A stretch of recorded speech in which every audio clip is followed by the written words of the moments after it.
রথযাত্রা হয় জগন্নাথ দেব এই সাধারণ ভক্তদের কৃপা করার জন্য উনি এই পথে নামিয়েছেন। জগন্নাথ দেব হচ্ছে জগতেরও নাথ, এবং মন্দিরে থাকলে পরে সাধারণ ভক্তদের কল্যাণ হয়, আর বাহিরে থাকলে পরে জনসাধারণের সকলের কল্যাণ হয়। এই কল্যাণার্থে এই জগন্নাথ এই রথযাত্রা এই উপলক্ষে নামিয়ে আসে ধরাধামে। সত্যযুগ থেকে এই রথযাত্রা শুরু হয়েছে। আজকে স্বামীবাগ থেকে ঢাকেশ্বরীতে যাবে।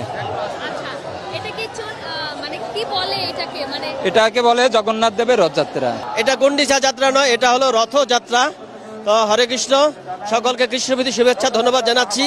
আন্তর্জাতিক কৃষ্ণ সংঘ ইসকনের পক্ষ থেকে, ইসকন ঢাকার পক্ষ থেকে আজকে ঢাকার রাজপথে জগন্নাথ বলে সুভদ্রা মহারানীর এই বিশাল রথযাত্রায় আমরা সারা বিশ্বের মানুষকে উদাত্ত আহ্বান জানাই, যাতে আমরা সকলেই জগন্নাথের অশেষ করুণা আশীর্বাদ লাভ করে আমরা সকল প্রকার ভেদাভেদ ভুলে গিয়ে শান্তিপূর্ণভাবে আমরা সহ অবস্থান করে জগতে বাস করতে পারি।